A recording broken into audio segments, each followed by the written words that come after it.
gente vai trazer as 24 horas de Le Mans de 1955, que, como eu vinha ambientando no começo da live, é até então a maior tragédia da história do automobilismo, né? Com largas certezas das 24 horas de Le Mans e do automobilismo como um todo, tá? Todas as eras, todos os tempos. Onde um acidente, né, durante a corrida vitimou mais de 80 pessoas, né? 80, acho que foi 86 pessoas que morreram. O pessoal diz, mais ou menos, Fábio, que é mais ou menos 120 pessoas, na verdade, né? 120 não, pessoas. foi atingida 120. Que morreu depois, não, né? Não. Que morreu depois. O pessoal que, tipo... Porque teve gente que ainda tava, vamos dizer assim, dava pra ser socorrida. Mas, posteriormente, morreu mais gente, né? Porque o negócio foi feio mesmo. Foi um acidente feíssimo. Mas, para deixar uma coisa completa, eu acho importante a gente contextualizar como que estava o automobilismo, né? Então, para quem sabe, as 24 horas de Le Mans é uma das competições mais antigas do mundo, né? Tendo a sua... Aí, em 55, as 24 horas de Le Mans já tinha completado já quase 30 anos já de existência. Tinha o hiato, né? Não é 30 edições, porque teve o hiato da Segunda Guerra. Foi a 23ª, né? Essa é a 23ª edição. Que começou, já é a terceira, começou em 1927. 22? Não, porque teve 27, o hiato, né? Eu não lembro se era 27 ou 21, Fábio. Como teve o hiato da guerra, os anos de guerra pulou, né? Aí era a 23ª no total mesmo. Assim.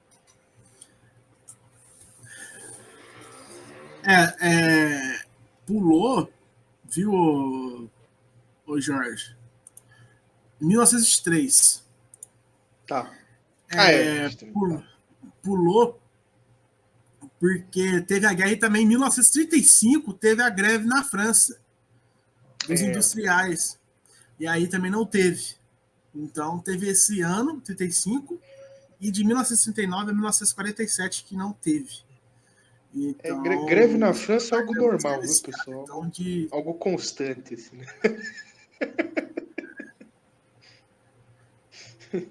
Você tá picando teu áudio, viu? O pessoal não tá conseguindo ouvir muito. Às vezes quando você fala, tá falhando. Quando você vai vendo.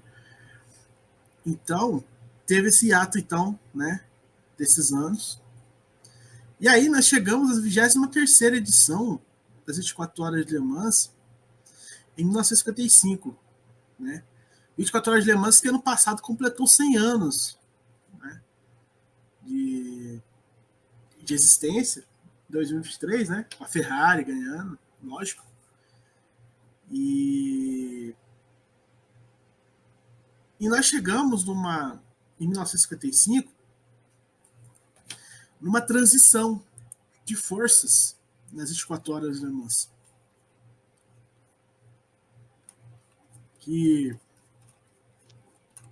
Voltei.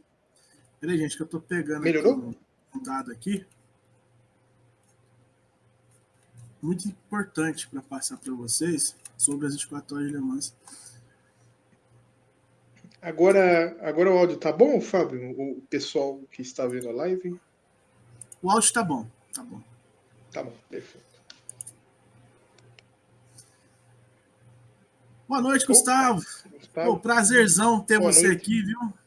Obrigado. Boa noite. Boa noite, Jefferson. Boa noite, chegou cedo hoje, pô. Chegou cedo.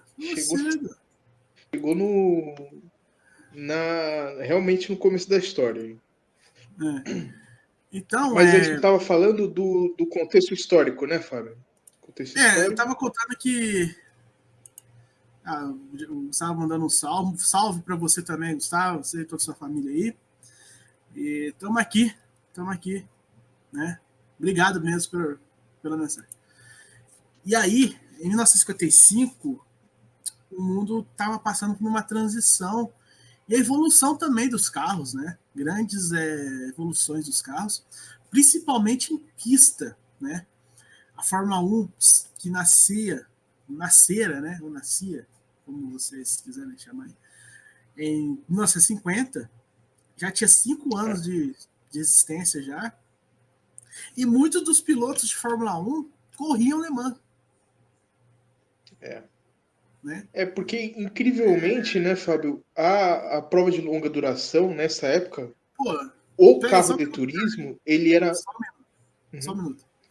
Hoje é aniversário do Gustavo, então, ó... Opa! Parabéns, Gustavo! Feliz aniversário! Muitos anos de vida, né? Que Gustavo também é um gearhead aí, gosta de automobilismo como eu, como o Jorge, como todo mundo que tá aí, Rodrigo Carelli aí, cara das antigas aí, gosta, fã de rally, fãzaço de rally, nossa, fazendo aí 61 anos aí. Gustavo, espero que você tenha mais 61 anos aí pra gente conversar aí muita coisa sobre automobilismo, sobre aviação, né? Que o cara manja de tudo, né? E realmente, muito parabéns obrigado aí, Gustavo, e obrigado por nos acompanhar aí, porque realmente é sempre um prazer ter alguém que gosta bastante de automobilismo e aviação nos acompanhando. Sempre é algo bom, uma troca muito boa.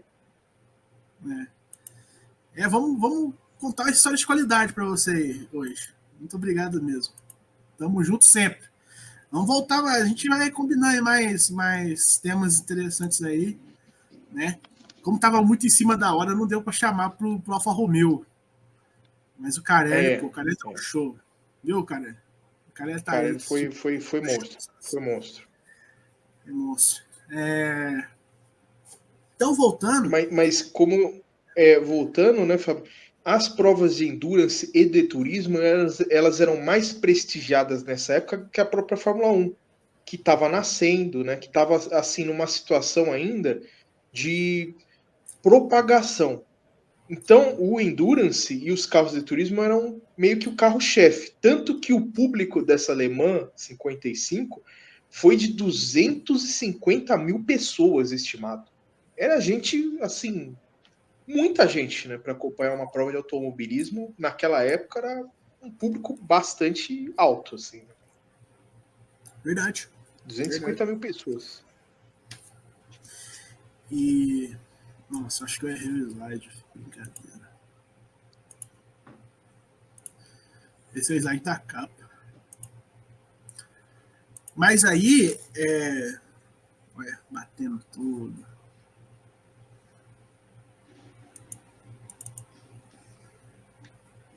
Peraí.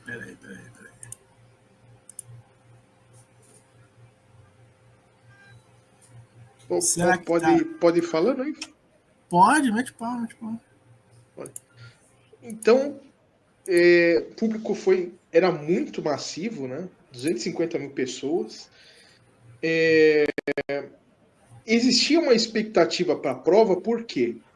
Porque a gente tinha grandes nomes, incluindo nomes da Fórmula 1, que estavam correndo aí, né? Como, para vocês verem, na Mercedes, a gente tinha a dupla dividindo o mesmo carro, Stirling Moss e Fangio, na Mercedes, né? E na Jaguar a gente tinha o Mike Hawthorne, que era uma estrela em ascensão na época. Né? Que ganhou. E outros caras ganhou também. A corrida. Ganhou a corrida. E ganhou, assim, de forma polêmica, mas ganhou. E outros caras também estavam participando da Fórmula 1 dessa corrida, né? E, é claro, o mesmo problema, vamos dizer assim, que a gente tem hoje em menor grau, porque hoje os carros, mesmo o carro GT hoje é muito rápido, naquela época tinha o problema da diferença entre a velocidade dos carros. Tinha carro, por exemplo, o Jaguar E-Type, chegava a quase 290 km por hora. O Mercedes também. Contra Austin Hurley, 4 cilindros, contra MGzinho, que chegava, 200, 160, explodindo. Então, era uma coisa assim... É uma prova perigosa desde sempre por causa disso. por causa da diferença de velocidade entre os carros de categoria diferente. E nessa época era ainda, vamos dizer assim, um negócio mais dramático, porque você não contava com a tecnologia que os carros têm hoje, né? Tecnologia à noite, por exemplo, de iluminação, tecnologia de freio, que foi algo assim, vocês vão perceber ao longo da história que foi algo essencial. Eu diria que foi a causa do acidente, a tecnologia de freio. E também a segurança precária, né? Tem uma foto, não sei se o Fábio tem aí, dos fotógrafos em morrinho do lado da pista. Tipo, não tem guarda-reio, era feno, morrinho e árvore. E o box não tinha uma parede de separação, era pista e box do lado. Ele não tinha nada separando, nem mesmo os mecânicos dos carros estavam passando a trocentos mil do lado deles. Então era realmente... Claro que, assim, vamos dizer assim, o pessoal daquela época, ele não tinha essa noção, porque também não tinha precedente de acidente como esse. E tem uma outra discussão que é a seguinte, que é mais para frente até, do Jack Stewart, que ele falava... Ele que começou na Fórmula 1 a falar de segurança e tal, né? Só que os caras antigos falavam assim, eu vim de uma geração, né, que eu estava dentro de um Spitfire, né, lutando contra a Alemanha do Bigodinho, sem nada, sem proteção nenhuma. Por que eu vou querer mais proteção no carro? Os caras eram assim nessa época. Eles realmente achavam que a insegurança, né, o desafio da morte era algo aceitável. Esse pessoal da velha guarda realmente era assim.